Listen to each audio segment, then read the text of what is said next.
ఉన్నటువంటి ద్రాక్ష గెల ఇద్దరు మోస్తారంట. ద్రాక్ష గెల ఒక ఆవు ఒక గేదె ఒక 20-50 లీటర్లు లేకపోతే 100 లీటర్లు పాలు ఇచ్చేది. అంటే ఆ ప్రాంతం ఎలాగుందంటే పాలు తేనెలు ప్రవహించే దేశం, అంటే సమృద్ధికరమైన. దేవుడు ఎప్పుడు తన పిల్లలకి క్షేమమే ఆలోచిస్తాడు. ఎప్పుడు దేవుడు తన పిల్లలకి సమృద్ధినే ఆలోచిస్తాడు. ఆయన ఎప్పుడు తన పిల్లలకి సమృద్ధికరమైనటువంటి స్థితిలోకి, సమృద్ధికరమైనటువంటి ప్రాంతంలోకి, సమృద్ధికరమైనటువంటి బ్రతుకులోకి ఆయన నడిపించాలని కోరుకుంటాడు. ఆయన ఒక్కడే. దేవునికి స్తోత్రం కలుగును గాక.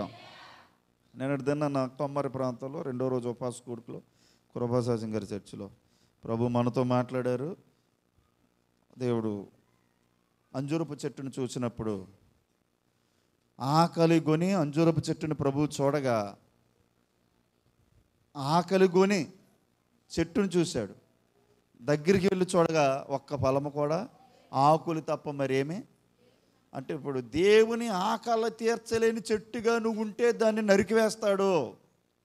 దేవుని ఆశను, చిత్తాన్ని నెరవేర్చలేని, దేవుని కోరికను నెరవేర్చలేనటువంటి ఫలించే చెట్టుగా లేకపోతే నువ్వు విసర్జించబడతావు. ఇక ఎవడో నీ ఫలము తినకుందునుగాకని శపించాడు. అంటే నువ్వు బ్రతకటానికి బ్రతుకుతావు, కానీ నీ కోసం బ్రతుకుతున్నావో ఎవరి కోసం బ్రతుకుతున్నావో ఏమీ ప్రయోజనం లేని బ్రతుకుతావు. ప్రభు మాట్లాడారు, అంత్య దినాల్లో మనం దేవునికి ఫలాలు ఇచ్చే చెట్టులాగా, దేవుని ఆకలిని కోరుకుని ఆశను నెరవేర్చే చెట్టులాగా నువ్వు ఫలించగలిగితే దేవుడు తన కాపుదలలో నిన్నుంచునుగాక అని ప్రభు మాట్లాడారు నన్ను. హల్లెలూయా. సరే, ఈరోజు ఒక వాగ్దాన ఫలాన్ని, ఒక వాగ్దాన ప్రాంతాన్ని, ఒక వాగ్దానకరమైనటువంటి, ఒక సమృద్ధికరమైనటువంటి, ఒక దీవెనకరమైన బ్రతుకులోకి నువ్వు వెళ్ళాలంటే, దాన్ని నువ్వు స్వాధీనపరచుకోవాలంటే నీ ముందుంచబడిన ప్రతి ఆటంకాన్ని నువ్వు జయించుకుంటూ వెళ్ళాలని ప్రభు మాట్లాడారు. ఏం జయించారు వాళ్ళు? చెప్పాం కదా, ఏం జయించారు? అలా చూస్తారంటే ఎరుకో పట్టణాన్ని జయించారు. దేన్ని స్వతంత్రించుకోవటానికే. వాళ్ళ గురేంటి?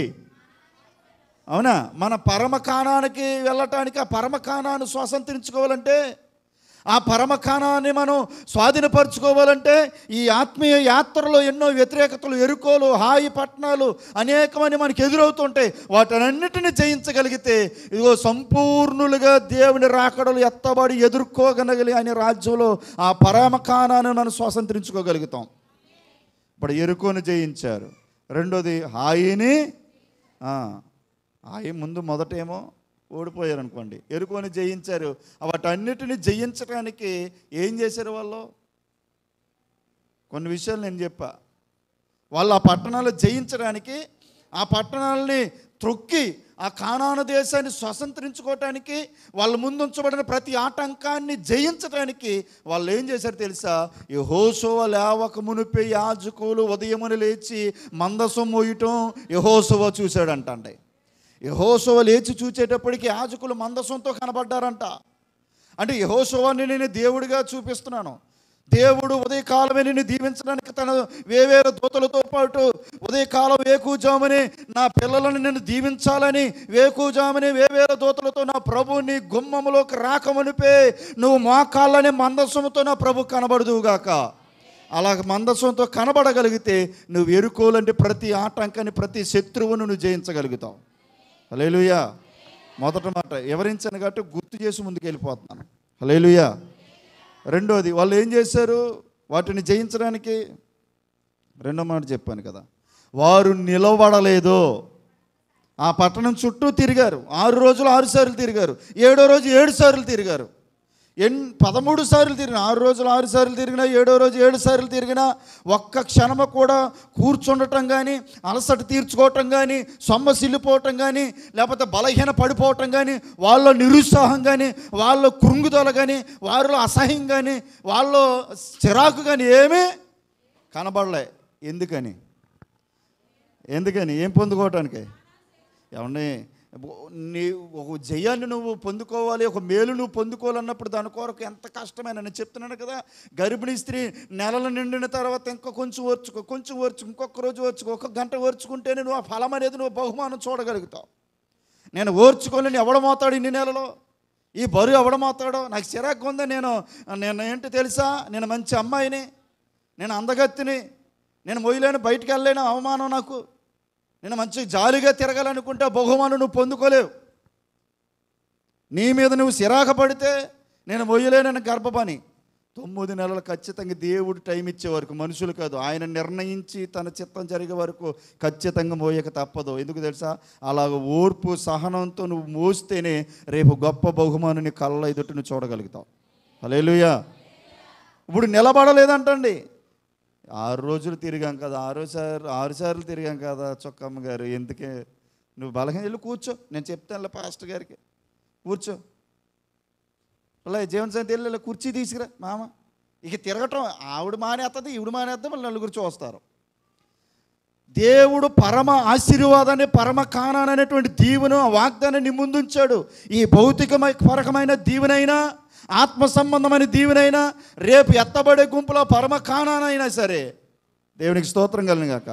అది ఏ లోటో ఏ అవసరతో సమస్తం ఎరిగిన దేవుడు గనక, హృదయాన్ని పరిశోధించి సమస్తము చూచుచున్న దేవుడు గనక, మనం కూర్చుండటం లేచి ఉండటం సమస్తాన్ని ఎరిగిన దేవుడు కనుక, నీకు, నీ పిల్లలకు, నీ వ్యవసాయానికి, నీ కష్టానికి, నీ ఉద్యోగానికి, నీ ప్రయాణాలకి, నీ ఆలోచనలకి ఏది అవసరమో అన్నీ తెలుసు కనుక, ఆ అవసరతలన్నీ దీవెనకరంగా నువ్వు పొందుకోవాలంటే ఏం చేయాలి?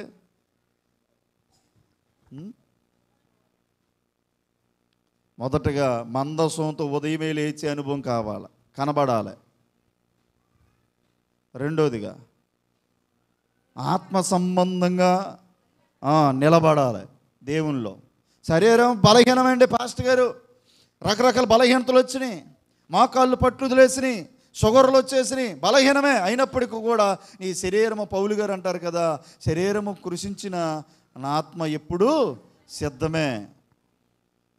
బాహ్య పురుషుడు కృషించిపోయిన అంతరంగ పురుషుడు దినదినము నా ప్రభువు కొరకు ఎదురు చూస్తున్నాడు.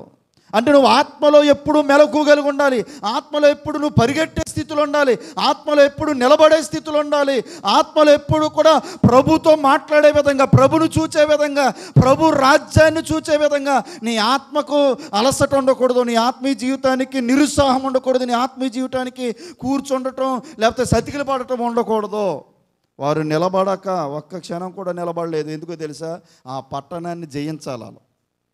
అది జయిస్తేనే గొప్ప ఆశీర్వాదం పొందుకోగలదు. వెంటనే ఆశీర్వాదం పొందుకుంటే ఇంకా నీకు దేవుడు ఎందుకు, నువ్వెందుకు, ఇంకా భక్తి ఉండదు, ఏముండదు. వెంటనే ఆశీర్వాదాలు ఇస్తే నువ్వు పక్కన వాళ్ళు గౌరవించవు, నన్ను గౌరవించవు, దేవుడిని కూడా గౌరవించవు, దేవుడినే నీటికి రప్పించుకుంటావు. వచ్చేసాడు, అలాగే వచ్చేసాడు దేవుడు. వచ్చాడా లేదా? మనందరి పాపులందరి కొరకు వచ్చాడు ఆయన. దేవునికి స్తోత్రం కలుగును. మొదటిదేమో ఉదయమే మందస్సుతో కనపడ్డారు, ప్రార్థన అనే మందస్సుతో కనపడ్డారు. రెండోదిగా వారు ఆత్మలో, అంటే వారి శరీరంగా నిలబడలేదు, నేను ఆత్మలో చెప్తున్నాను, ఆత్మలో మెలకువగలిగి ఉండాలి. ఏం చేయాలి? మీరు శోధనలో ప్రవేశించకుండా ఉండాలంటే ఏం చేయాలి? మెలకువగా ఉండాలి. ఎనీ టైం సమూయేలు అనగానే చిత్తం ప్రభు అని లేగాల. సమూయేలు అంటే నెత్తుక్కునే పరిస్థితి ఉండకూడదు, ఎవరు పిలిచారని ఆ విధంగా ఉండకూడదు మన ఆత్మస్థితి. సమూయేలు అంటే నేను చిత్తం ప్రభువా. నువ్వు పొలములో ఇద్దరు పని చేస్తుండగా దేవుని బోర వినబడగానే ఎత్తబడే స్థితిలో ఉండాలి ఆత్మీయ జీవితంలో. అంటే ఎప్పుడు ఎత్తబడ్డారని చెప్పాను నేను? పని చేస్తుండగా ఎత్తబడ్డారు. పడుకున్నాకో, కూర్చున్నాకో, ఫంక్షన్లోనో, కార్యక్రమాలను బంధువులతో సొల్లు ఊసులు పెట్టుకుని నిరుత్సాహంగా ఉన్నప్పుడు కాదు, వాళ్ళు పని చేస్తుండగా, అంటే ఆత్మలో వాళ్ళు పని చేస్తుండగా. ఇద్దరు తిరగలు విసురుతుండగా, కూర్చున్నాక పిండి వంటలు వేసుకుని ఆ ఊసులు చెప్పి మందిరం మానేసి అది ఎత్తబడతాం. తిరగల విసురుతుండగా, పని చేస్తుండగా దేవుని బోర ఓదగానే మొదటిసారి భూమి మీదకి వచ్చాడు. రెండో రాకడల మధ్యాకర్షణకు వస్తున్నాడు ఆయన. హల్లెలూయా. అంటే ఆత్మలో శోధన ఎలాగొస్తుందో తెలియదు.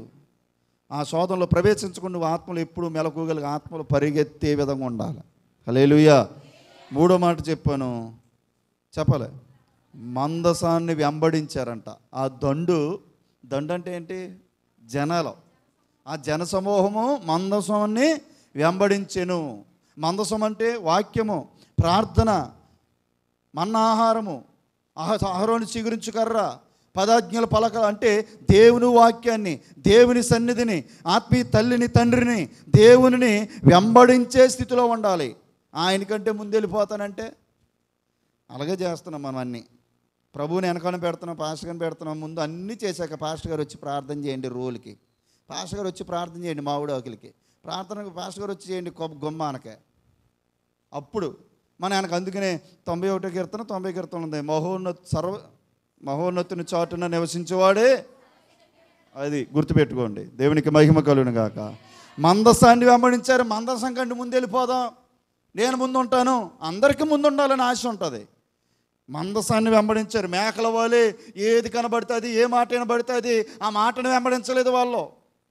ఏదోనో తోటలో అవ్వ కనబడినట్లుగా అవ్వ వాళ్ళ మాటలేని చెడిపోయినట్టుగా ఇక్కడ ఈ యెరికో పట్టణం చుట్టూ తిరుగుతున్న ప్రజలు, యెహోషువ జనసమూహములు వాళ్ళు వెళ్ళిపోలేదు. ఎందుకో తెలుసా? ఆ భయంకరమైన పటిష్టమైనటువంటి ఆ శాపాన్ని, ఆ శత్రువును, ఆ పాపాన్ని జయించాలనే తపన కలిగి ఉన్నారు. అది జయిస్తేనే దేవుడిచ్చిన మేలును నేను నా పిల్లలు పొందుకోగలుగుతాము. అది వాళ్ళ ఆశ. అందుకని మందసాన్ని వెంబడించారు. గొర్రెలు కాపరి పక్క నడిచిన, ముందు నడిచిన, వెనకాల నడిచిన గొర్రెలు అలా తలంచుకుని వెళ్ళిపోతాయి. ఏ మార్గాన్ని చూపిస్తారో అదే మార్గం వెళ్తాయి. మేకల వల్లే ఎవరో మాటిని బట్టి మందసాన్ని వెంబడించు, నీ ఆత్మీయ తల్లిదండ్రులు వెంబడించు, నీ దేవుని వెంబడించు. నువ్వు వెంబడించగలిగితే మందసాన్ని ముందు అంటే దేవుడు తన భుజాల మీద ఎత్తుకునే స్థితిలోకి నిన్ను తీసుకెళ్తాడు ఆయన. రెండోది, నువ్వు వెంబడిస్తే మందసాన్ని, దేవుని వాక్యాన్ని, దేవుని సన్నిధిని నువ్వు వెంబడించగలిగితే దేవుణ్ణి, నిన్ను అనేక మంది వెంబడించే మందసంగా దేవుడు నిన్ను చేయునుగాక. నేను అదిగిన మొన్న మీకు చెప్పిన మాట అది యూట్యూబ్లో కూడా వస్తుంది. మరలా గుర్తు చేస్తున్నాను, అయ్యే మాటలు యూట్యూబ్లో నొక్కుని అదే వస్తుంది. ఎదటి వాళ్ళు సాక్ష్యం చూసి నేను అక్కడికి వెళ్ళాలి, స్వస్థచాలకి ఎదటి వాళ్ళని సాక్ష్యం చూసి నేను అక్కడికి వెళ్ళాలి, ఇక్కడికి వెళ్ళాలని ఎవరో సాక్ష్యాన్ని బట్టి నువ్వు బలపరచడం బాటం కాదు. ఎదటోళ్ళు మాటలు విని నేను అక్కడికి వెళ్ళాలి, ఇక్కడికి వెళ్ళాలని కాదు. నీ సాక్షి అనేక మందిని, నిన్ను బట్టి, నీ సాక్ష్యాన్ని బట్టి నిన్ను అనేక మంది దేవుని వద్దకు నడిపించగలిగిన మందసంగా నువ్వు తయారవ్వాలి. హల్లెలూయా. వాళ్ళు మొదటగా ఉదయమే మందసంతో, ప్రభు ప్రార్థనతో వాళ్ళు ఉదయమే కనబడ్డారు. రెండోదిగా వాళ్ళ ఆత్మలో నిలబడలేదు, అంటే నిలబడలేదు, అలసట, కూర్చోలేదు, సతికిల పడలేదు. ఆదివారం ప్రార్థన అప్పుడు వరకు ఈ లోక పనుల్లో నిమగ్నం అవ్వలేదు. వాళ్ళు ఈ లోక పనుల్లో నిమగ్నం అయితే సాతానుగాడు ఎప్పుడు పట్టుకుంటాడో, ఎప్పుడు నిన్ను కూర్చోబెడతాడో వాడు పని ఏంటి తెలుసా? ఒక్కసారి కొంచెం కానీ అవకాశం ఉంటే దొరికితే మట్టుకు మరలా నేల మట్టాన్ని కంచి వేస్తాడు, మరలా లేవలేకుండా చేసేస్తాడు. నువ్వు అవకాశం ఇవ్వకూడదు. ఎనీ టైం ఆత్మల మెలకువగలిగి ఉండాలి, సాతాను క్రియలు గద్దించే విధంగా. హల్లెలూయా. మూడోదిగా వాళ్ళ మందసాన్ని వెంబడించారు, దేవుణ్ణి వెంబడించే విధంగా ఉండాలి. మేకల వాళ్ళు ఏ రొట్ట కనబడితే ఆ రొట్ట మేయకూడదు. ఇక్కడ దొరికితే లేదా మేత? హల్లెలూయా. అందుకనే దేవుని సన్నిధిలో మూడో మాట వీటన్నిటినీ, అందుకని అక్కడ ఇంకొక మాట మనం జ్ఞాపం చేసుకుంటే, దేవుని సన్నిధిలో జ్ఞానులు నక్షత్రాన్ని చూసి వెంబడించారు. నక్షత్రాలు చాలా ఉన్నాయి. నీకు ఇష్టం వచ్చిన నక్షత్రానికి వెళ్ళిపోదామంటే తలకోదారైపోను, చివరికి ప్రభువుని కన్నులార చూడలేకపోదును, ఆ భాగ్యాన్ని వారికి దక్కకపోను. కానీ దేవుడు చూపించిన నక్షత్రం, దేవుడు చూపించిన స్టార్, ఆయనే స్టార్గా. ఈ లోకంలో స్టార్లాగా నువ్వు పెట్టుకుంటున్నావు, కానీ ఒకే స్టారు ఆయన ఒక్కడే. దేవుని స్తోత్రం కలిగిన కాక. ఏ స్టారో ఆ పేర్లన్నీ ఆయనకే వర్తిస్తాయి. నువ్వు పెట్టుకున్నంతమంది ఎవరికి వర్తించవు. సూపర్ స్టార్ అయినా, మెగాస్టార్ అయినా, నెంబర్ 1 స్టార్ అయినా ఆయనే. ఆ స్టార్ను వెంబడించిన జ్ఞానులు కూడా ఈ ప్రపంచానికే సూపర్ స్టార్లు అయిపోయారు. ఆమెను చెప్పండమ్మా. మెగాస్టార్లు అయిపోయారు. ఆ సినిమాలు నటించిన వాళ్ళు కాదు, స్టార్లు అయితే నువ్వు పేర్లు పెట్టుకున్న వాళ్ళు కాదు. ఎవరైతే నిజమైన స్టార్ని, మందసాన్ని, ఆ వాక్యాన్ని వెంబడిస్తారో దేవుణ్ణి, వారు కూడా యోబు గ్రంథంలో ఉంటుంది, దానియేలు గ్రంథంలో కూడా ఉంటుంది అన్నమాట. వారు నిజమైన స్టార్లు, వారు నిజమైన నక్షత్రములు అని వాక్యం రాయబడ్డ. దేవుని స్తోత్రం కలిగిన గాక. నువ్వు ప్రభువును వెంబడించగలిగితే, ఆ స్టార్ను వెంబడించగలిగితే అనేక మంది నిన్ను వెంబడించే స్టార్గా చేసేస్తాడు ఆయన. ఇంట్లో బయట స్టార్, ఇంట్లో బారు కాదు, నువ్వే ఒక స్టార్గా ఉండాలి. ఎవరికే? అండ్ నీ స్టార్ను చూసి వెంబడించాలి. జ్ఞానులు కాదు, వాళ్ళు బాబులు కాదు, ఎవడైనా వెంబడించాలి. ఎవరిని చూసి? నువ్వు స్టార్ అవుతావా? సరే, అవుతావు. నువ్వు దేని స్తోత్రం కాక. నువ్వు నిజమైన స్టార్గా నువ్వు మిగిలించబడాలి. ఆర్పే స్టార్లే కాదు, అందుకని అపోస్తలుడు పౌలు గారు సవాల్ చేసి చెప్తున్నాడు, ఇంతకాలం నువ్వు భక్తి చేస్తున్నావు, ఏ రోజైనా ఇదిగో నేను క్రీస్తుని పోలు నడుచుకున్నాను, మీరు నన్ను పోలు నడుచుకోండి అని ఒక స్టార్గా నువ్వు చెప్పాలి, ఒక మందసంగా నువ్వు ఉండాలి. ఆమేన్. మీకు ఎక్కట్లేదు మాటలు. ఒకసారి మనం ఎలా ఉండాలంట? పౌలు గారు చెప్తున్నాడు, నేను ప్రభువుని పోలు నడుచుకుంటున్నాను, మీరు నన్ను పోలు నడుచుకోండి అని చెప్పగలిగిన ఆత్మీయ స్థితి అతనికి ఉంది. నువ్వు కూడా ఇదిగో నేను ప్రభు పోలు నడుచుకున్నాను, నువ్వు నన్ను పోలు నడుచుకొని మందసంగాను ఉండాలి, నువ్వు నన్ను పోలు నడుచుకొని క్రీస్తు స్టార్గా నువ్వు వెలిగించబడాలి. డిసెంబర్లోనే కాదండి, బ్రతికినంత కాలము కూడా ప్రభు వైపు నడిపించేటువంటి స్టార్గా, ప్రభు వైపు నడిపించే మందసంగా నువ్వు ఉందువుగాక. హల్లెలూయా. 3 మాటలు చెప్పాను కదా, అంతేనా? హల్లెలూయా. 4వది ఏం చెప్పేశాను కదా, గుర్తు చేస్తున్నాను. 4వ మాట ఏంటంటే వాళ్ళు క్రమముగా, అంతేనా, క్రమముగా నడుచుకున్నారు. వాళ్ళు అక్రమంగా వెళ్ళలేదు. ఎదగాలనుకున్నవాడు క్రమముగా ఎదిగితే కష్టమైన, నష్టమైన, బాధ అయినా మెట్టు ఎక్కితేనే ఆరోగ్యం. అవునా? చెప్పరమ్మా, మెట్లు ఎక్కితేనే ఆరోగ్యం. వైద్యులు కూడా అదే చెప్తారు. లిఫ్ట్లో వెళ్ళిపోతే ఆరోగ్యం ఉండదు.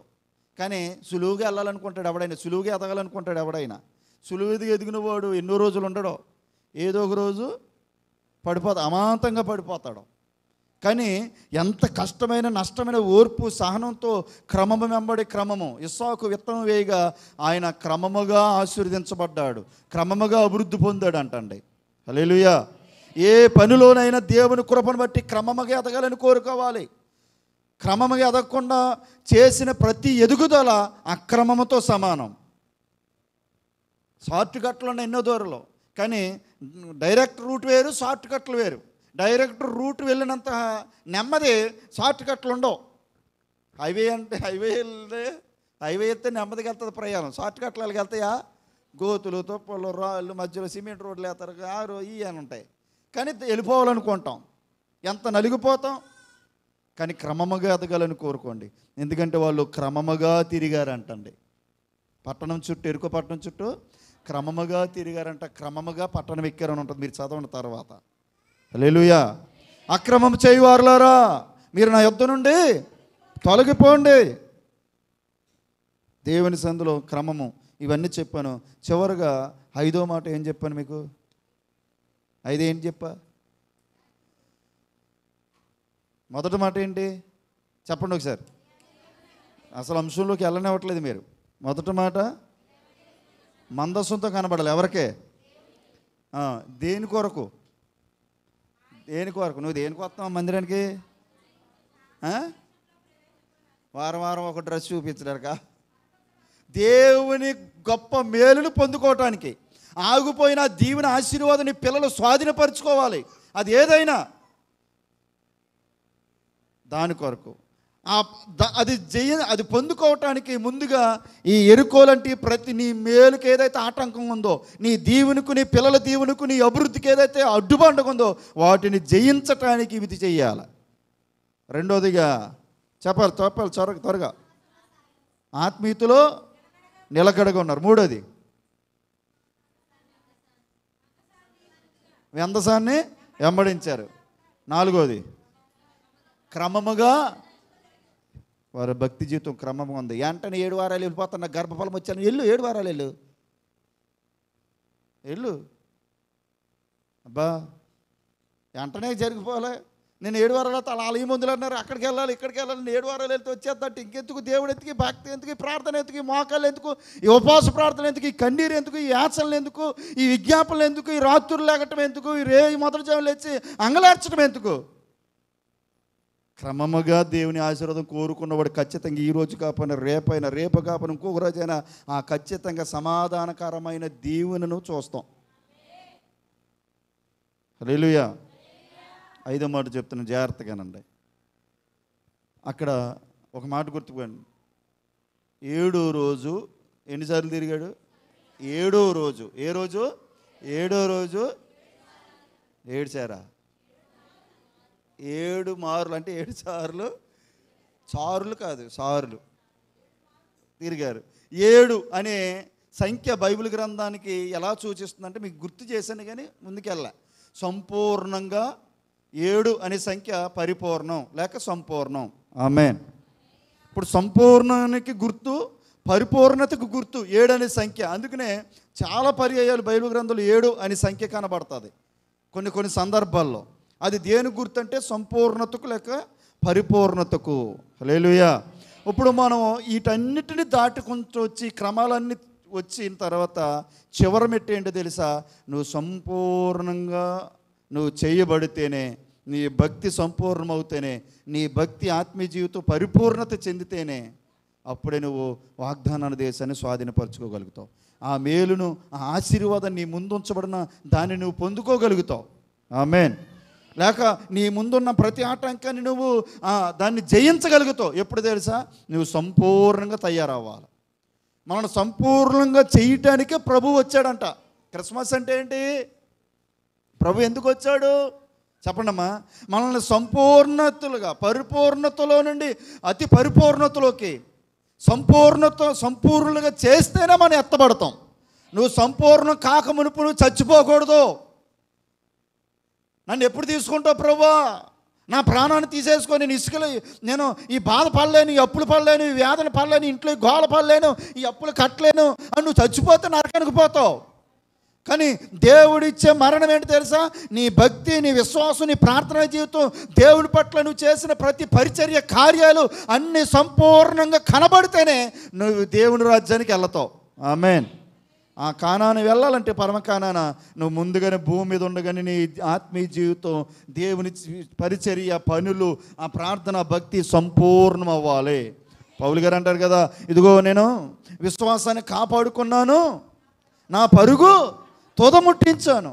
ప్రభు కూడా సిలువలు అంటాడు కదా, ఇదిగో సమాప్తమాయను, తండ్రి నీ చిత్తం నెరవేర్చాను. హల్లెలూయా.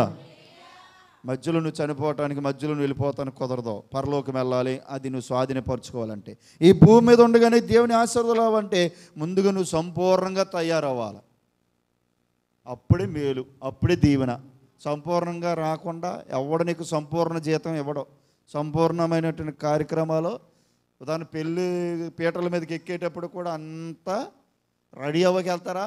టైం అయిపోయి ఆకు చీర కడతామంటారా, తల పంపేస్తారా? వాళ్ళ టైం అయిపోయిన ఎంతమంది 10 మంది వచ్చి కంగారు పడి ఏమంటున్నారు? నీకు కనబడేటట్టుగా రెడీ అవ్వక పంపుతావు. ఎవరికి కనబడేటట్టుగా? ఒకవేళ మధ్యలోకి వచ్చిన, ఒకవేళ కుర్చీలోకి వచ్చిన అక్కడ ఉన్న ఏదైనా తేడా కనబడితే వెళ్ళిపోతావు. అబ్బా అంత అవునా? స్టేజ్ ఎక్కి మరి నువ్వు ఇక్కడే ఒక్క గంట అరగంట పెళ్లి కోసం, తర్వాత మళ్ళీ దానికోసం ఎన్ని సోకులు తప్పనట్లేదు.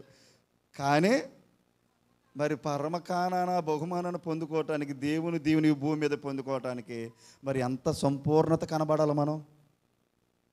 హల్లెలూయా. కొన్ని విషయాలు నేను చెప్పి నేను ముందుకెళ్తాను. ప్రభు మనతో మాట్లాడును గాక. హల్లెలూయా. ఒక విషయం చెప్తున్నాడు. ఎబ్రీ పత్రిక తీయండి, 7వ అధ్యాయం 11వ వచనం. ఎబ్రీ పత్రిక 7వ అధ్యాయం 11వ వచనం. 7వ అధ్యాయం 11వ వచనం అందరూ తీయండి. ఎబ్రీ పత్రిక 7వ అధ్యాయం 11వ వచనం చదవం.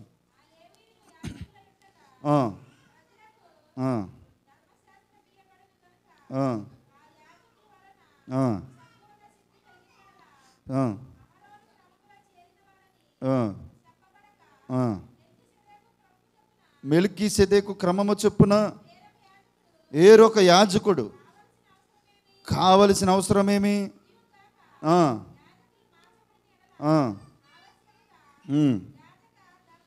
చాలు దేవుని స్తోత్రం. ఈ మాట మీకు ఏమర్థమైందంటే, ఇప్పుడు అహరోను యాజకులు అందరూ యాజకత్వాలు చేశారు. మెల్కీసెదెకు క్రమము చొప్పున మరొక యాజకుడు మనకి ఎందుకు అవసరమయ్యాడు? ప్రధాన యాజకుడైనటువంటి యేసుక్రీస్తు మనకి ఎందుకు అవసరమయ్యాడంటే, మనల్ని దేవుని చిత్తములో ఉన్న మనల్ని సంపూర్ణంగా చేయటానికి ఆ ప్రధాన యాజకుడు ఈ లోకానికి వచ్చాడు. దేవునికి స్తోత్రం కలుగును గాక. మనందరం దేవుని చిత్తంలో ఉన్న మనం అందరం ఏమవ్వాలని చెప్పాలి. అమ్మ ఎక్కడ ఉన్నారా? చల్లగా ఉంది వాతావరణం. మనం ఎక్కడున్నాం? చర్చిలో ఉన్నామా? దేవుని చిత్తంలో ఉన్నామా? ఏమో చెప్పండి అమ్మ కొంచెమే అన్నాం కదా. దేవుని చిత్తంలో ఉన్న మనల్ని ప్రభు ఎందుకు వచ్చాడంటే ప్రధాన యాజకుడి కింద మనల్ని సంపూర్ణులుగా చెయ్యాలని ప్రభు ఈ లోకానికి వచ్చాడు. హల్లెలూయా. ఎప్పుడైతే నువ్వు సంపూర్ణంగా మార్చబడతావో ఆ ప్రధాన యాజకుడు రాక ముగింపు అవుద్ది. దేవునికి స్తోత్రం కలుగును గాక. అయితే ఇప్పుడు ఒక విషయం గుర్తుపెట్టుకోండి. 7 అనేటువంటి సంఖ్య సంపూర్ణతకు చెందింది కనుక కొన్ని విషయాలు మీకు గుర్తు చేస్తాను. లేవికాండం 12వ అధ్యాయం 4వ వచనం. లేవికాండం 12వ అధ్యాయం 4వ వచనం. త్వరగా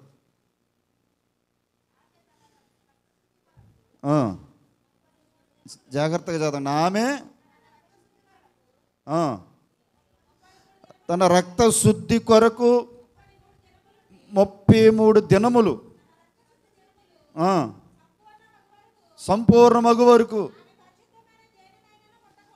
ఆమేన్. ఇటు చూడండి, ఇటు చూడాలి. ఇప్పుడు ఒక పరిశుద్ధమైన దాన్ని నువ్వు పట్టుకోవాలంటే అందరు చూడాలి. ఒక పరిశుద్ధమైనటువంటి మేలును పొందుకోవాలంటే నువ్వేం చేయాలి తెలుసా? సంపూర్ణంగా సిద్ధపరచబడాలి. నువ్వు సంపూర్ణంగా ఏమవ్వాలి తెలుసా? నీ పాపములన్నీ క్రీస్తు రక్తం చేత శుద్ధి చేయబడాలి. ఆమేన్. ఎలాగా? సంపూర్ణంగా. ఎప్పుడైతే నువ్వు సంపూర్ణంగా పరిపూర్ణంగా క్రీస్తు రక్తంలో పరిశుద్ధపరచబడతావో అప్పుడే నువ్వు పరిశుద్ధమైన దానిని నువ్వు పట్టుకోగలుగుతావు. అప్పుడే పరిశుద్ధమైన దానిని దాంట్లోకి నువ్వు అడుగు పెట్టగలుగుతావు.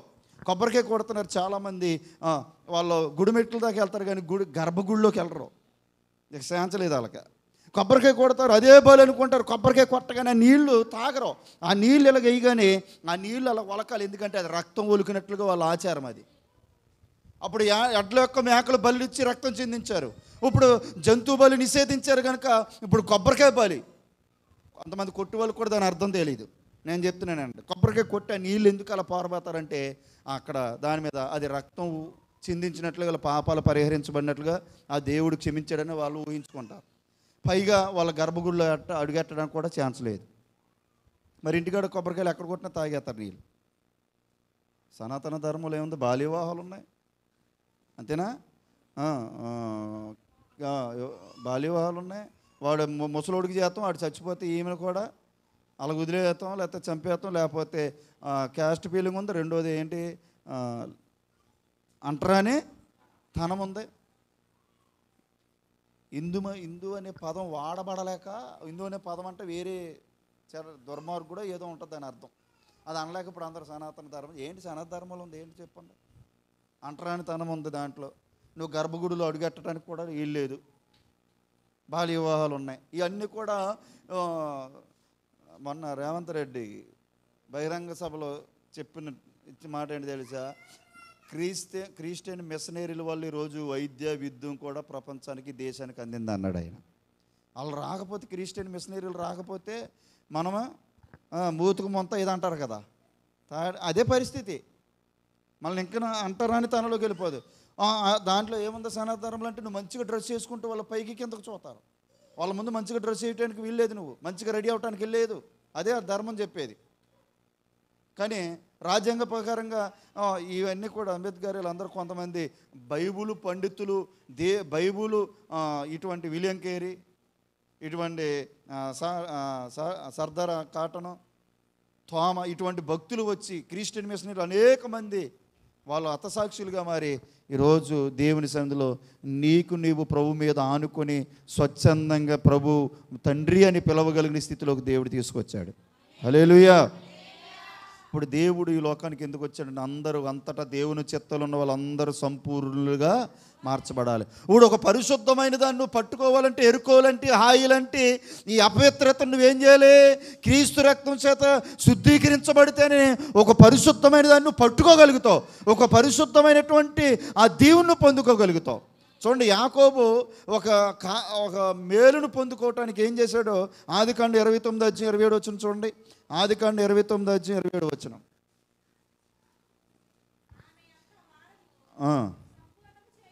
ఆమె యొక్క వారము సంపూర్ణ చేయము, నీవిక 7 సంవత్సరములు నాకు కొలువు చేసిన యెడల ఆమెను కూడా నీకు ఇస్తానన్నాడు. ఇక్కడ చూడాలి. ఇంకా ఇప్పుడు 7 అనే దానికి ఏం చెప్పాను నేను? పరిపూర్ణం. ఇప్పుడు యాకోబు కొలువు చేస్తున్నాడు. ఎక్కడ? మామగారి దగ్గర. ఎందుకు చేస్తున్నాడు? తాను ప్రేమించే వ్యక్తి తనకు దక్కాలని. తాను ప్రేమించే వ్యక్తి, ఎవరు ప్రేమించి, యాకోబు ఎవరినైతే ఇష్టపడ్డాడో, ఎవరినైతే ప్రేమించాడో ఆ ప్రేమించేదాన్ని అతను స్వతంత్రించుకోవాలి, అతనికి అది దక్కాలి. కాబట్టి ఖచ్చితంగా ఇగో ఇకను కూడా ఈ 7 సంవత్సరాలు కూడా నువ్వు కొలువు చేయి. నేను చెయ్యనంటే తాను ప్రేమించేటువంటి ఏదైతే ఉందో అది అతనికి దక్కదు. ఈరోజు దేవుని వాక్యం ద్వారా మనం నేర్చుకోవాలి. ఎప్పుడైతే ఖచ్చితంగా సంపూర్ణంగా నువ్వు మార్చబడతావో, నువ్వేదైతే ఇష్టపడుతున్నావో, నువ్వేదైతే ప్రేమిస్తున్నావో, నీ పిల్లల విషయంలోను, నీ విషయంలో, నాకు ఇది జరగాలి, అది జరగాలి, ఉద్యోగంలో, వ్యాపారంలో నేను మంచి స్థితిలోకి వెళ్ళాలి, ఈ భూమి మీద దేవుని నామాన మహిమార్థంగా నేను ఉండాలి, ఈ ఆటంకాలన్నీ జయించి ఆ పరమ కానబడిన మేలును, ఆ దానిని నేను స్వతంత్రించుకోవాలి అని నువ్వు అనుకుంటే, యాకోబులాగా ఖచ్చితంగా సంపూర్ణంగా మార్చబడితేనే తాను ప్రేమించిన దానిని పొందుకున్నట్లుగా దేవుడు నువ్వు ప్రేమించిన దానికంటే ఎక్కువగా నీకు అనుగ్రహించబడును గాక. ఎప్పుడు? నేను చెయ్యను మామా, ఇప్పటికే 7 సంవత్సరాలు అయింది, ఇంకా 7 సంవత్సరాలు ఉంది, ఇన్ని సంవత్సరాలు ఎవడు చేస్తాడంటే తప్పదో. నీవు ప్రేమించిన వస్తువైన, పదార్థమైన, మేలైన, దీవెనైన నీకు దక్కాలంటే సంపూర్ణంగా, 7 అంటే సంపూర్ణంగా యాకోబు ప్రేమించిన వ్యక్తిని సంపాదించుకోవటానికి సంపూర్ణంగా కొలువు చేశాడు. ఈరోజు నువ్వు సంపూర్ణంగా మార్చబడితేనే నీ భక్తి దేవుడు సంపూర్ణంగా నిన్ను దీవించునుగాక. హల్లెలూయా, హల్లెలూయా. నీకున్న ప్రతి పాపపు మరక, నీకున్నటువంటి ప్రతి విధమైనటువంటి అపవిత్రత క్రీస్తు యేసు రక్తము ద్వారా సంపూర్ణంగా కడగబడితేనే పరిశుద్ధమైన దానిలో నువ్వు చేతులు కలపగలుగుతావు, ఆ పరిశుద్ధమైన దాన్ని నువ్వు పొందుకోగలుగుతావు, అదేదైనా. హల్లెలూయా. రెండో మాట గుర్తుపెట్టుకోండి, నేను ముందుకెళ్తున్నాను. యాకోబు తాను ప్రేమించిన దానిని పొందుకోవటానికి సంపూర్ణంగా కొలువు చేశాడు. మనం ప్రేమించిన దానిని, ప్రేమించిన దానిని కూడా దేవుడు మనకి ఏది అవసరమో అది మనకి ఇవ్వాలంటే, అది మనం పొందుకోవాలంటే ఖచ్చితంగా సంపూర్ణంగా మనము మార్చబడాలి, సంపూర్ణంగా మనం భక్తి చేయాలి. రూతు గ్రంథం 2వ అధ్యాయం 12వ వచనం. రూతు గ్రంథం 2వ అధ్యాయం 12వ వచనం. దేవుడు నీవు చేసిన దానికి ప్రతిఫలం ఇచ్చును.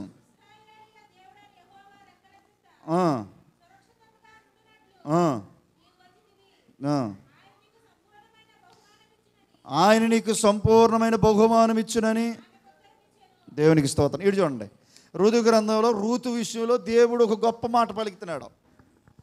నిన్ను సంపూర్ణంగా నీకు బహుమానము దేవుడు ఇస్తున్నాడు. ఆమెను చెప్పండి. సంపూర్ణంగా కావాలా, సగం సగం కావాలా? నిజంగా పరిపూర్ణంగా కావాలి ఏదైనా మీకు, అంతే కదా.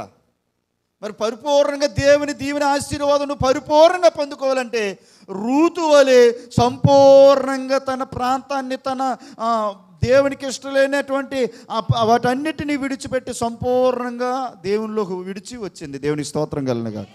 హల్లెలూయా. సంపూర్ణంగా బయటకు వచ్చింది కనుకనే దేవుని దగ్గరికి సంపూర్ణంగా దేవుని బహుమానం ఆవిడ పొందుకుంది. ఉందా అక్కడ వాక్యం, ఉందా లేదా? సంపూర్ణమైన బహుమానం దేవుని యొద్ద నుండి, ప్రభువా సంపూర్తిగా మనస్ఫూర్తిగా నన్ను, నా కుటుంబాన్ని దీవించయ్యా, నా పాడిని దీవించయ్యా, నా వ్యాపారాన్ని దీవించయ్యా, నీ రకరకాలుగా నువ్వు ప్రార్థన చేస్తావు. ఆత్మ సంబంధంగా నీ భక్తి సంపూర్ణం అవ్వాలి, భౌతిక సంబంధంగా నీకు సంపూర్ణమైన ఆగిపోయిన ప్రతి దీవెన నువ్వు సంపూర్ణంగా పొందుకోవాలని దేవుడు ఆశ, దేవుడికి ఇష్టమే. కానీ నువ్వు పొందుకోవటానికి, నువ్వు సంపూర్ణంగా దేవుని బహుమానం నువ్వు పొందుకోవాలంటే నువ్వు సంపూర్ణంగా విడిచి దేవుని దగ్గరికి సంపూర్ణంగా రావాలి. రూతు అవన్నీ విడిచిపెట్టి సంపూర్ణంగా అత్త దగ్గరికి వచ్చేసింది, లేకపోతే దేవుని రెక్కల నీడలోకి వచ్చేసింది ఆవిడ. అవునా కదా? ఇంకొక ఆమె ఏమైపోయింది? వెళ్ళిపోయింది. ఆమెకు అది కావాలి, అటు గొంతు ఇటు గొంతు, లోకం కొంచెం కావాలి, దేవుడు కొంచెం. దేవుడు ఎప్పుడు ఆపదొస్తే దేవుడు కావాలి, పాస్టర్ గారు అప్పుడు గుర్తు రావాలి, తర్వాత లోకం. కానీ రూత్ అయితే తన తండ్రి ఇంటిని, తన స్వదేశాన్ని, ఆ దేవుని చేత విసర్జించబడి శపించబడిన ఆ క్రియలను, ఆ ప్రాంతాన్ని, నాలో ఏమీ ఉండకూడదు, సంపూర్ణంగా ఆ ప్రాంతం నుండి ఎప్పుడైతే అడుగు పెట్టిందో ఆమెలో ఉన్నటువంటి అసహ్య కార్యాలన్నీ సంపూర్ణ అక్కడ విడిచిపెట్టి పరిశుద్ధమైన అడుగు వేసింది యేసయ్య రెక్కల నీడలోకి. గట్టిగా చెప్పండి, ఊరుంటే చెప్పండి. అనవలసి వస్తుంది మాటకి. హల్లెలూయా. మీకు సిమెంట్ రోడ్లు శాంక్షన్ అవని, సంపూర్ణంగా పరిపూర్ణత చెంది పాపాలన్నిటినీ అలా వదులుకొని పరిశుద్ధమైన దేవుని రెక్కల నీడ అడుగు పెట్టనగా నేను కూడా అలా ఉండాలి ప్రభు అని చప్పలు కొట్టాలి. అంతేగాని ఆమేన్ అంటే నా బ్రతుకు కూడా అంతే. హల్లెలూయా. అందుకనే రూతమ్మ, నువ్వు సంపూర్ణంగా నా దగ్గరకు వచ్చావు, యేసయ్య రెక్కల నీడకు వచ్చావు కాబట్టి నీకు సంపూర్ణమైన బహుమానం దేవుడు సిద్ధపరిచాడు. పరగ కాదు నువ్వు ఏరుకునేది, నువ్వు పని మనిషిగా కాదు పరగ ఏరుకునేది. కోల్పోయిన సమస్తము కూడా నీ పితరుల దగ్గర నుండి కూడా దేవుడు ఆవిడకు స్వాధీనపరిచాడు. పనులు వదిలేసేలాగా చేశాడు. హల్లెలూయా. ఆ రోజు క్రీస్తు వంశాలులోకి చేర్చేశాడు దేవుడు. హల్లెలూయా. ఎప్పుడు తెలుసా? సంపూర్ణంగా నువ్వు ఎప్పుడైతే నీ పాపాన్ని విడిచిపెడతావో, సంపూర్ణంగా నీ ఆచారాల నుండి, నీ ఇలా దేవతల నుండి, ఇలా ఇంటి అటు క్రియల నుండి ఎప్పుడైతే నువ్వు సంపూర్ణంగా బయటకు వస్తావో, సంపూర్ణంగా దేవుని ఎక్కడి నీడని ఆశ్రయిస్తావో, ఆయన కూడా సంపూర్ణమైన బహుమానం నీకు ఇచ్చును గాక. అంతేగాని అవి వదలకుండా కష్టం వచ్చినప్పుడు ప్రభు అని అంటే ఏమవుదావు? ఆపదల మొక్కులు వాడుగా నువ్వు కొలితే నీకేమవుతావు? నీలో దేవుడు ఏం చేశాడంటే తెలుసా? నువ్వు ఆయన చిత్తంలో ఉన్నావు. ఆయన చిత్తంలో ఉన్నావు కాబట్టి ప్రతి ఒక్కరు సంపూర్ణంగా తయారవ్వాలని దేవుడి లోకానికి వచ్చాడు. నువ్వు దేవుని బహుమానం కావాలా, దేవుని దీవెన కావాలా, దేవుని ఆశీర్వాదం కావాలా? ఇదిగో 7 వారాలు వెళ్ళి అంటాలే దేవుడు, సంపూర్ణంగా నీ పాపాలని, నీ క్రియలని, విసర్జించబడిని, శపించబడినవన్నీ విడిచిపెట్టు, అక్కడ దులుపు, పరిశుద్ధతతో పరిశుద్ధమైన దేవుని రెక్కల నీడలో అడుగుపెట్టు. ఆయన సంపూర్ణ బహుమానం నీకు మాత్రం అనుగ్రహించబడును గాక. హల్లెలూయా. నీకు ప్రేమించింది కావాలా? నీవు అవసరం లేదనండి, నా బ్రతికెంతండి, నేను ఆపడతానండి, నాకు ఇది చాలే అని అనుకోవద్దు. అంతకంటే ఎక్కువ దేవుడు నీకు ఇవ్వాలనుకుంటే యాకోబులాగా సంపూర్ణంగా నువ్వు దేవుని భక్తి విషయంలో కనబరుచుకో. హల్లెలూయా. అందుకని నన్ను అనుకోమని చెప్పిన కొలసీ పత్రిక తీయండి, 1వ అధ్యాయం తీయండి. కొలసీ పత్రిక 1వ అధ్యాయం 28వ వచనం. కొలసీ పత్రిక 1వ అధ్యాయం 28వ వచనం. త్వరగా కొలసీ పత్రిక 1వ అధ్యాయం 28వ వచనం.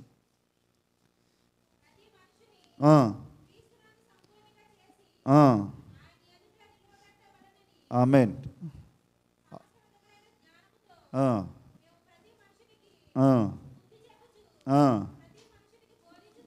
చాలు. నా అపోస్తలుడు పౌలు గారు చెప్తున్నమాట ఏంటి తెలుసా? ఎందుకు మీకు బుద్ధి చెప్పాలి, ఎందుకు మీకు బోధించాలి, ఎందుకు మీకు హెచ్చరించి మిమ్మల్ని సూటిగా ఉన్నది ఉన్నట్టుగా వాక్యం చెప్పి మేము నానా నిందలో బాధలు ఎందుకు పడాలి, ఎందుకు అలిగింపులు అని అంటలేదు ఆయన. ఉన్నది ఉన్నట్టు చెప్తే అలిగింపు, నిందలు, అవమానాలు అయినా పర్లే. ఎందుకో తెలుసా?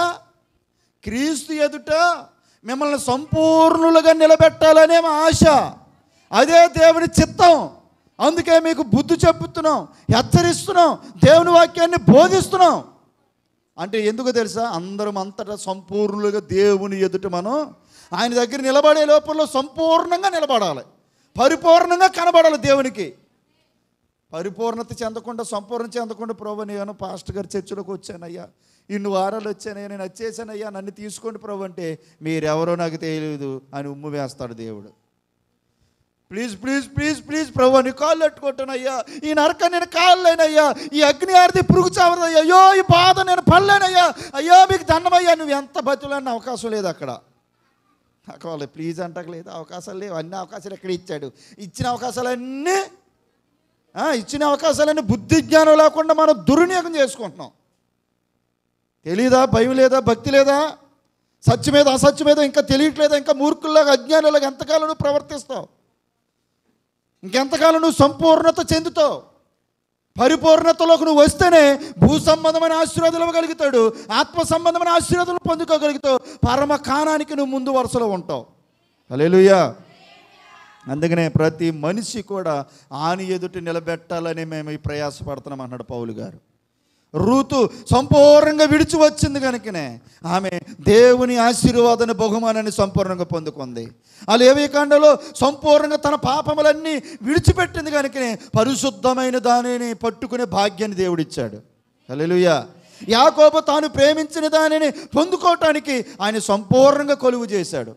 ఈరోజు నువ్వు ఏ బహుమానం కొరకు, ఏ అవసరత కొరకు, ఏ లోటు కొరకు నువ్వు ఉందో నాకు తెలియదు, కానీ అది నీకు దేవుడు ఇవ్వాలని ఆశపడుతున్నాడు. ఆయన నీకు ఇచ్చాడు ఆయన, కానీ నువ్వు చేతుల్లో పట్టుకోలేని స్థితి నీలో ఉంది. అది నువ్వు కనబడుతుంది, ఎదురుగానే కనబడుతుంది, కానీ నువ్వు పట్టుకోలేకపోతున్నావు. అక్కడ ప్రాబ్లం లేదు, ఇక్కడ ప్రాబ్లం ఉంది కాబట్టి దాన్ని నువ్వు చేతుల్లోకి తీసుకోలేకపోతున్నావు. చూస్తున్నావు అంతే, అంజూరపు చెట్టులాగా, ఫలాలు లేని చెట్టులాగా.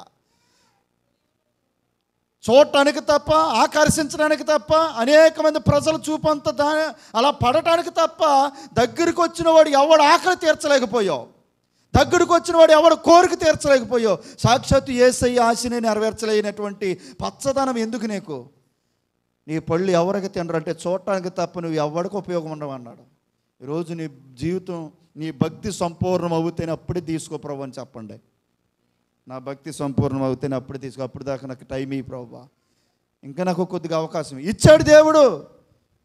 ఈ సంవత్సరం కూడా ఉండి నీ ప్రభు, ఇది ఇప్పుడైనా ఆత్మ సంబంధమైన ఫలాలు ఫలించి నీకు సంపూర్ణత పరిపూర్ణతలోకి వస్తే నీ రాజ్యానికి గొప్ప బహుమానాన్ని, లేకపోతే నరికిపోయిన ఆయన ఒక్కసారి అవకాశం అంటే ఎన్ని అవకాశాలు ఇస్తున్నాడు దేవుడు.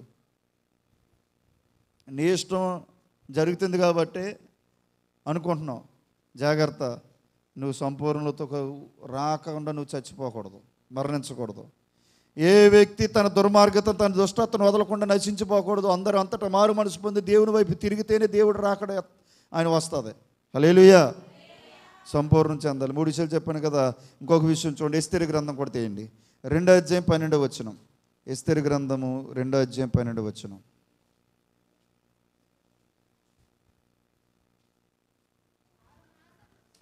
ఎస్తేరు గ్రంథం 2వ అధ్యాయం 12వ వచనం.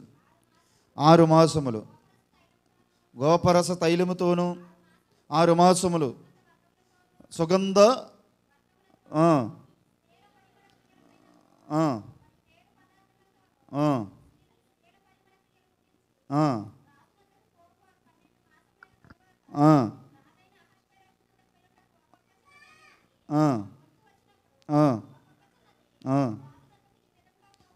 చాలు, దేవునికి స్తోత్రం కలండి. ఇటు చూడండి, ఇక్కడ యాకోబును చూసాము, లేవే ఖండంలో అక్కడున్న ఆ చట్టాన్ని చూసాము, 3వదిగా రూతును చూసాము మనము. దేవునికి స్తోత్రం కలను కాక. 4వదిగా ఎస్తేరు విషయం ఏంటి తెలుసా?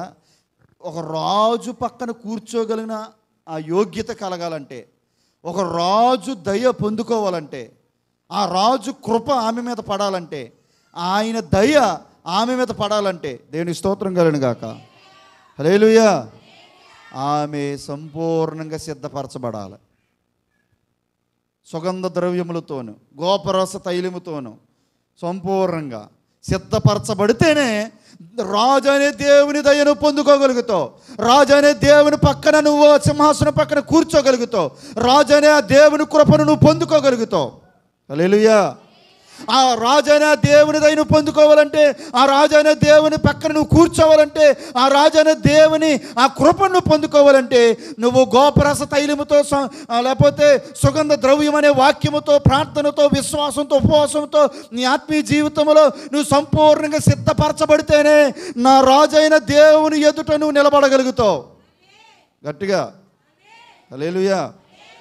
లేకపోతే ఆషామాషి కదా ఆయన ఎదుట మనం నిలబడాలనంటే, ఆయన దగ్గర మనం నిలబడాలంటే ఆషామాషి కాదు. ఓకే, దేవుని స్తోత్రం కలను గాక. హల్లెలూయా. ఆయన మాది నిలబడితే ఎమ్మెల్యే దగ్గరికి వెళ్ళటానికే నీకు భయము, ఎమ్మెల్యే దగ్గరికి, మంత్రి దగ్గరికి వెళ్ళటానికే కొన్ని రోజులు ఏం కావాలి? పర్మనెంటా? అపాయింట్మెంట్ కావాలి. అవునా? ఒకవేళ కలిగిన ఆయన దగ్గర నిలబడతాం. అవునా? అక్కడక్కడ కొంచెం కొంచెం ఇదిగా నిలబడతావు. మరి ఆ రాజు ఎదుటి నిలబడాలంటే, ఎస్తేరు ఆ రాజు దగ్గర నిలబడటానికి ఎంత ప్రయాసముతో సిద్ధపరచబడింది. ఆవిడికి ఇష్టం ఉన్న ఇష్టం లేకపోయినా దేవుని వాక్యానుసారంగా దేవుని వాక్యంలో పెంచబడింది కాబట్టి, ప్రార్థన ఇంటిలో పెంచబడింది కాబట్టి, పిన తండ్రి అయినటువంటి మొర్దెకై ప్రార్థన పెంపకంలో పెరిగింది కనుక, ఎక్కడున్నా, ఏ ప్రాంతంలో ఉన్నా, ఏ దేశంలో ఉన్నా, ఏ శత్రువు ఎదుటున్నా, ఎవడైనా సరే కొమ్ములు తిరిగిన వ్యక్తి ఎదురుగున్నా దేవుని దయను సంపాదించుకునే సిద్ధపాటు ఆమె జీవితంలో మనకు ఉంది. హల్లెలూయా. దేవుడు కృపను పొందుకునే సిద్ధపరచబడినటువంటి జీవితం ఎస్తేరులో మనం చూస్తున్నాం. హల్లెలూయా. మరి రాజుదయ కావాలా? ప్రభువా కనికరించయ్యా, దయ చూపించిన నాయనా కృప చూపించే, ఒక్కసారి నన్ను నా బిడ్డను జ్ఞాపం చేసుకోయ్యా, ఒక్కసారి నీ దయ చూపించంటావు. ఆయన దయ నీ మీద నీ కుటుంబం మీద పడాలని అంటే నువ్వు ఏం చేయాలి? వాక్యం అనేటువంటి ద్రవ్యములతో, ప్రార్థన అనేటువంటి గోపరస తైలముతో, వీటన్నిటితో ఆత్మీయ అలంకరణతో నువ్వు సంపూర్ణంగా సిద్ధపరచబడితేనే రాజైన దేవుని ఎదుట నువ్వు నిలబడగలుగుతావు. ఆమేన్. ఆయన దయను సంపాదించుకోగలుగుతావు. లేకపోతే తేడా వస్తే ఆమె కూడా ఉరికమ్మమే. అవునా కదా? ఎంత ధైర్యం ఉండాలి. అలా సిద్ధపరచబడలేంది. ఈరోజు నువ్వు మందిరానికి వచ్చాయి, నువ్వు ఎలాగొచ్చినా నువ్వు సిద్ధపాటుని దేవుడు చూస్తున్నాడు. హల్లెలూయా. ఆయన పక్కన కూర్చునే యోగ్యత వచ్చిందండి ఎస్తేరుకి. ఎవరు ఇస్తారు అసలు? ఒక అనాది, ఒక ముఖం ఎరగని పరిస్థితి. ఆమె రేంజ్ ఎక్కడికి వెళ్ళిపోయింది తెలుసా? రాజు పక్కన కూర్చుని శాసించే స్థితిలోకి వెళ్ళిపోయింది. అక్కడ అనేక మంది వెనకాల ఉన్నారు, అనేక సంవత్సరాలు ఉన్నారు. ఆయన తర్వాత మా భార్యకి ఇస్తాడేం పోస్టు, ఆయన తర్వాత మా తమ్ముడికి ఇస్తాడేం పోస్ట్ అనుకున్న వాళ్ళు చాలామంది ఉన్నారు. కానీ ఈమె ప్రార్థన సుగంధ ద్రవ్యాలతో, వాక్యం అనే సుగంధ ద్రవ్యాలతో సిద్ధపరచబడింది కాబట్టి ఎంతటి కఠిన హృదయానైనా మార్చి ఆమె మీద దయ పుట్టించేలాగా దేవుడు చేశాడు. ఎవరి పని అది? నువ్వు కాళ్ళు అట్టుకుని ఇళ్ళ కాళ్ళు అట్టుకుని ఆడి దయ పుట్టదో. దేవుడు కలిగిస్తే అన్యాయసు న్యాయాధిపతి ఆడికి పుట్టలే. దేవుడు కలిగిస్తే ఆ వేదవరాలపై దయ కలిగింది. హల్లెలూయా. ఇప్పుడు దేవుని పక్కన కూర్చునే ఆ సిద్ధపాటు, ఆ సంపూర్ణత మనకుందా? హల్లెలూయా. మరణాత నేను చెప్పినట్టున్నాను కదా, చెప్పానా? మరణాత అంటే ప్రభువా త్వరగా ఇటు చూడండి, ఇంకా రమ్ము, ఆయన వచ్చేస్తాడు త్వరగా. మరి ఆయన వచ్చేసరికి నువ్వు సిద్ధపడి ఉన్నావా సంపూర్ణంగా నేను అడుగుతున్నా. ఎప్పుడు పడితే అప్పుడు మరణాత, నేను విమర్శించట్లే, మరణాత మరణాత అంటున్నారు మీరు. మరణాత అంటే ప్రభువా త్వరగా రమ్ము అని దాని అర్థం. వాళ్ళు చెప్తారు బైబిల్ మెస్సిన వాళ్ళు, వారు నేను విమర్శించట్లే, ఓకే మంచిదే. కానీ వాళ్ళైనా మనమైనా ఎవరైనా సరే ప్రభువా త్వరగా రమ్మంటాం. ఆయన రావటానికి రెడీగా ఉన్నాడు. సూచనలన్నీ జరుగుతున్నాయి, వాతావరణం ప్రతిది కూడా జరుగుతుంది. నువ్వు అబ్జర్వేషన్ చేస్తే, చరిత్రలోకి వెళ్తే, నువ్వు వార్తల్లోకి వెళ్తే, చూస్తే ప్రపంచాన్ని దేవుడు చెప్పినట్టుగా సమస్తము సిద్ధపాటు ఉంది. ఆ విషయం చెప్తున్నా, ఒక్కసారి చూడండి. మార్కు సువార్త 1:15 చూడండి. మార్కు సువార్త 1:15 1:15 మార్కు సువార్త. కాలము సంపూర్ణమై ఉన్నది, దేవుని రాజ్యము సమీపించుచున్నది. దేవునికి స్తోత్రం కలుగును గాక. కాలము సంపూర్ణంగా దేవుని మాట ప్రకారంగా ఆయన రాకడ కొరకు సిద్ధపరచబడుతుంది. ఏంటి ఏంటి మనం అంటాం కదా, కాలాన్ని బట్టి కూడా మనం మారాలి. పిల్ల ఎప్పుడు ఈ చీర కట్టుకొస్తావేంటి, ఈ చీర ఈ ఏంటి మళ్ళీ గంగిరెద్దులాగా వేసావు. కాలం ఉంది అసలు, మారల కంప్యూటర్ కాలం కదా, చక్కగా అఫీషియల్గా ఉండాలి. అబ్బా అన్నీ మారుతున్నాయి కదా. కాలం మారుతుంది, దేవుని రాకడ కొరకు సిద్ధపడుతుంది కాలం. బైబిల్ వాక్యం కొరకు దేవుని రాజ్యం సమీపిస్తుంది. కానీ వాక్యం అంటున్న నీవు, దేవుని బిడ్డగా చెప్పుకుంటున్న నీవు సంపూర్ణంగా ఆయన రాజ్యం కొరకు నువ్వు సిద్ధపడలేకపోతున్నావు. హల్లెలూయా. కాలం అయితే సమస్తము రోజులు గడుస్తూ అన్ని వాటి క్రమము చొప్పున ప్రభు రాకడ కొరకు ఎదురు చూస్తున్నాయి అంటండి. ఎదురు బత్తిరులుగా కూడా ఉంటాయి మాటలు. దేవుని రాజ్యం సమీపిస్తుంది. ప్రభు రమ్మని చెప్పేదానికంటే దేవుని రాకడలు ఎత్తబడే గుంపులో నేను ఉండాలి అని నువ్వు సిద్ధపడే సంపూర్ణతలకు నువ్వు రావాలి. ఎస్తేరు వలె రాజు పక్కన దేవుని పక్కన కూర్చుని యోగ్యత మనకు ఉండాలి. హల్లెలూయా, హల్లెలూయా. సంతోషం ఎక్కడుంటుందో తెలుసా? ఎక్కడుంటుందంట? మనం పాడతాం కదా, సంతోషం నాకు సంతోషం,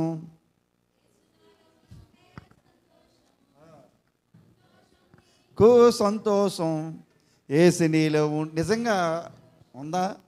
ఎక్కడుందా సంతోషం? ఎక్కడుంది సంతోషం? చెప్పాలి మీరు. బైబిల్లో ఒక మాట ఉంది, నీ సన్నిధిలో సంపూర్ణ సంతోషం ఉంది. అరగంట గంట ఒక పూట వాక్యం అర్థం చేసుకోవాలి. ఫంక్షన్కి వెళ్తే ఒక గంట, సినిమాకి వెళ్తే గంట, సీరియల్ చూస్తే గంట, నీ వచ్చిన హీరో వస్తే ఒక పూట ఒక రోజు. ఏదో మీకు అనుకున్నది జరిగితే. కానీ దేవుని సన్నిధిలో అంట ఆ మాట ఏంటంట, సంపూర్ణ సంతోషం. దేవునికి స్తోత్రం కలను గాక. అందుకని దేవుని సన్నిధిలో సగం సంతోషం కాదు, గంట పూట కాదు. నీకున్న వ్యాధులు, వ్యసనాలు, తలపోట్లు అన్నీ తొలగించుకోవాలంటే దేవుని సన్నిధి ఖచ్చితంగా ప్రతి వారు నువ్వు హాజరవుతే సంపూర్ణ సంతోషముతో సమాధానముతో దేవుడు నిన్ను పంపునుగాక. హల్లెలూయా. దేవుని సన్నిధిలో కూడా సంతోషం లేదు, దేవుని సన్నిధిలో కూడా సమాధానం లేదు. ఎన్ని సూటుపోటు మాటలు, అన్ని కఠినమైన మాటలు. ఇక్కడ కూడా లేదయ్యా, నేను మందిరానికి రానంటే నీకు చెప్పింది నీ మంచి కొరకే చెప్తున్నారు. దాన్ని కఠినమైన హృదయాన్ని నువ్వు మార్చుకోగలిగి వాక్యం ద్వారా దాన్ని మెత్తన చేసుకుని నువ్వు లోబడి ఆ వాక్యాన్ని నువ్వు తీసుకోగలిగితే అది ఎటువంటి వాక్యమైన నీ జీవితాన్ని సంతోషపరిచేదే. హల్లెలూయా. దేవుని సన్నిధిలో తప్ప ఎక్కడ లేదు సంపూర్ణ సంతోషం. ఎక్కడుందండి? దేవుని సన్నిధిలో. హల్లెలూయా. అందుకనే కాలము సంపూర్ణమైంది. ఇప్పుడు మనం ఏం చేయాలి? చెప్పండి అమ్మా, ఏం చేయాలి? ఇప్పుడు ఈ రాత్రి, ఇప్పుడు సాయంత్రమే మరణం వచ్చేద్ది. ఏమండి ఒకసారేనండి, ఈ రాత్రి ఒకవేళ వెళ్ళిపోతాం అనుకోండి, వెళ్తామా పరలోక రాజ్యం? ఇవి ఆట చెప్పండి, ముగించేస్తాను. కొంచెం మీరు ఎనసొంపుగా లేరు, సర్లే మీకు అప్పగించేస్తున్నాను. దేవుని వాక్యం ఇంట్రెస్ట్గా ఉంటుంది. ఇంకేమన్నా ఇక్కడ సినిమాలు కానీ ఇంకా ఏదో నాటకాలు, జాతకాలు అయితే మట్టుకే ఇంట్రెస్ట్ ఉంటుంది. ఈ సాయంత్రమే చచ్చిపోతాం అనుకోండి, పాస్టర్ గారు అదేం మాట ఎవడైనా చేస్తాడు టైం వస్తే. హల్లెలూయా. పుట్టినవాడు అవునా? అయ్యో ఎందుకు చనిపోయావంటే దేవుడు చెప్పాడు. అయితే ఈ సాయంత్రం ఒకవేళ మనం ఎత్తబడం అనుకోండి, మన మరణం వస్తే పరలోక రాజ్యానికి వెళ్తామా? నా ప్రశ్న. వెళ్తామా అన్నాను. ఇలాగంటారేంటి? మళ్ళీ ఇలాగంటారేంటండి? నువ్వు వెళ్తావా? కాంగో కొట్టినంత మాత్రం వెళ్ళవు, పాటలు పాడేద్దాం నీ ప్రేమ నాలో వెళ్ళవు. ఎప్పుడు వెళ్తాం మనం? సంపూర్ణంగా. ఇదిగో నేను త్వరగా వచ్చుచున్నాను. ఆయన రెడీగా ఉన్నాడు, కాలం రెడీగా ఉంది. ఎత్తబడేవారు మనమే రెడీగా ఉండాలి. సంపూర్ణంగా ఎనీ టైం. ప్రభువా, సిగ్గుపడనక్కర్లేని వధువు సంఘంలాగా నేను రెడీగా ఉన్నాను.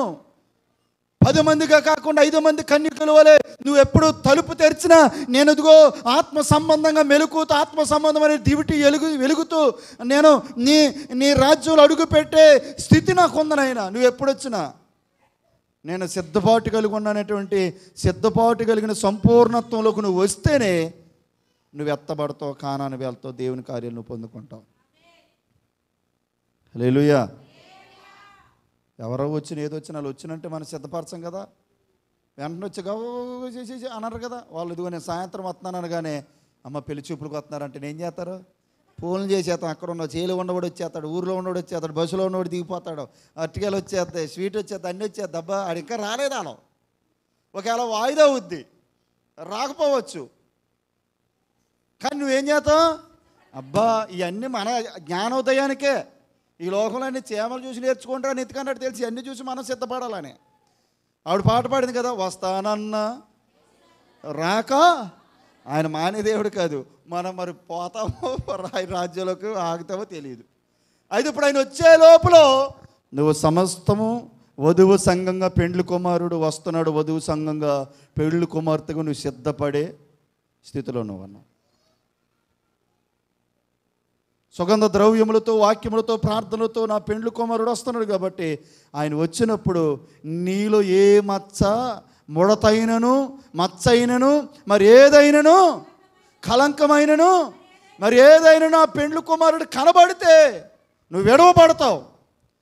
ముడతైనను, మచ్చైనను, కలంకం మరి ఏదైనా లేకుండా పరిశుద్ధమైన దానిగాను, నిర్దోషమైన దానిగాను, మహిమ గల వధువు సంగముగా నా పెండ్లి కుమారుడైన రాజుకు ఎదుట నువ్వు కనబడగలిగి సంపూర్ణ సిద్ధపాటు కలిగి ఉంటే నా రాజుని వివాహం చేసుకుని తన మహిమ రాజ్యంలోకి తీసుకెళ్ళిపోతాడు.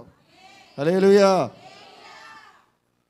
అప్పుడే ఎరుకో పట్టణం కోల్చబడింది. ఈ క్రమాలన్నీ జరిగిన తర్వాత ఎరుకో పట్టణాన్ని సంతోషంగా అనగతొక్కి జయించి దాటి వెళ్ళారు. దగ్గరకు వచ్చేసింది దేవుడిచ్చవలసినటువంటి ఆ బహుమానం. లేకపోతే ఈ కార్యాలన్నీ జరగకపోతే వాళ్ళు సంపూర్ణంగా తిరిగారు. ఎలా తిరిగారు? తిరిగారు కాబట్టి 6 రోజులు తిరిగాం, 6 సార్లు తిరిగాం, ఇన్నిసార్లు తిరగాలంటే అనలేదు. అంటే ఆ పట్టణం వాళ్ళు సాధించలేరు, జయించలేరు. అలా సంపూర్ణంగా తిరిగారు. మొదటి మాట ఏంటి? దాన్ని జయించి దేవుడిచ్చిన వాగ్దానం పొందుకోవటానికి ఏం చేశారు? ఉదయమే నా ప్రభువు నిన్ను చూడక మునిపే, అంటే నిన్ను దీవించక మునిపే, ఒక బహుమానంతో ఆయన నీ దగ్గరికి రాక మునిపే ఉదయమే మందసం అనే ప్రార్థనతో నా ప్రభు కనబడాలి. అప్పుడే నువ్వు శత్రువునైనా ఎరుకోలంటే ఆటంకాన్ని నువ్వు జయించగలుగుతావు. రెండోది, ఆత్మలో నిలబడలేదు, అలా ఆత్మలో పరిగెట్టే స్థితి, ఆత్మలో మెలకువ. మూడోది, దేవుని వాక్యాన్ని, దైవ సన్నిధిని వెంబడించారు. వాళ్ళు ఎటుబడితే వాటి వెళ్ళిపోలేదు వాళ్ళు. నాలుగోది, క్రమముగా తిరిగారు. నీ భక్తిలో క్రమం ఉండాలి, నువ్వు చేసే పనిలో క్రమం ఉండాలి. దేవుని స్తోత్రం కలుగును. ఐదవది, సంపూర్ణంగా తిరిగారు.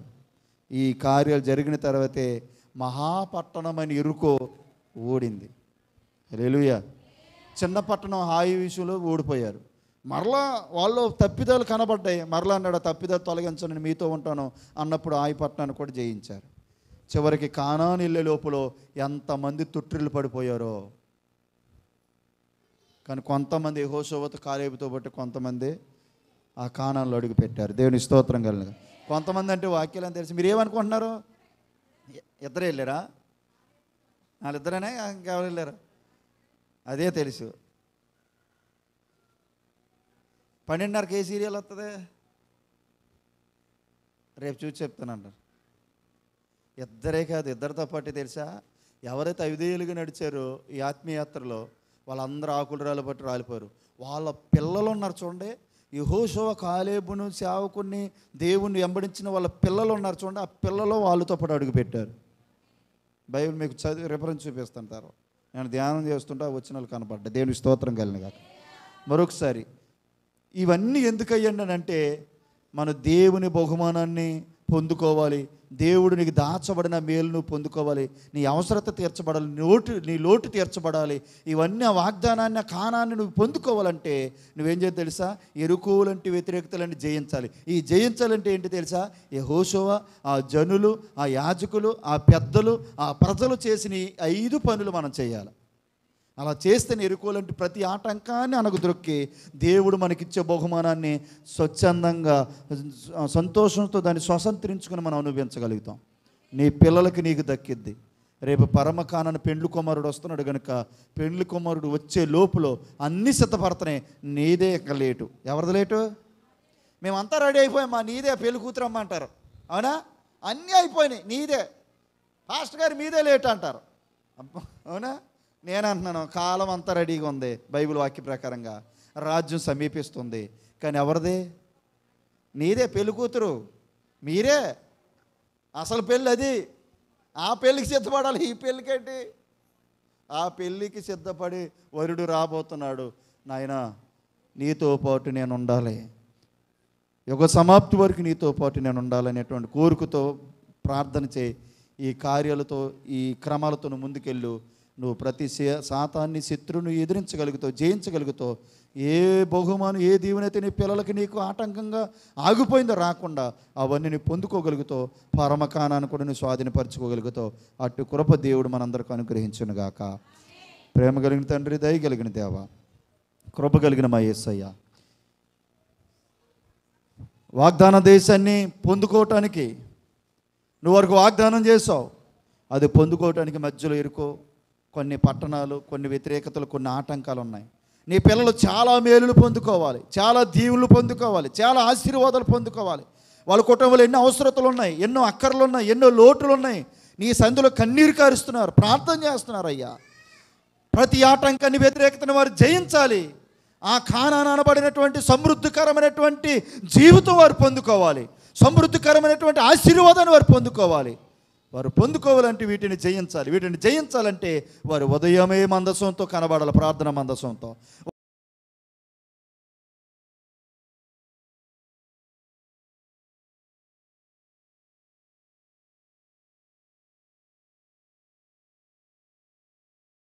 రక్తము, యేసు రక్తము, రక్తము, రక్తము.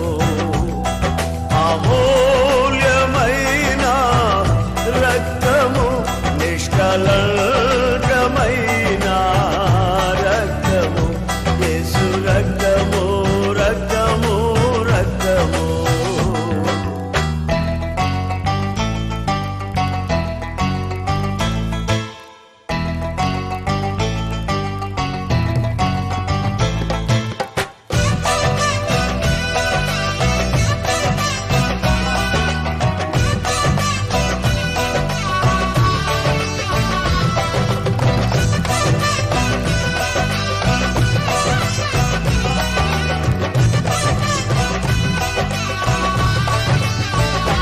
ప్రతి ఘోర పాపమును కడుగును మన యేసయ్యా రక్తము. ప్రతి ఘోర పాపమును కడుగును మన యేసయ్యా రక్తము. బహు దుఃఖములో మునిగెనే చెమట రక్తముగా మారెనే. బహు దుఃఖములో మునిగెనే చెమట రక్తముగా మారెనే. యేసు రక్తము, రక్తము, రక్తము. యేసు రక్తము, రక్తము, రక్తము. అమూల్యమైన రక్తము, నిష్కళంకమైన రక్తము, యేసు రక్తము, రక్తము, రక్తము.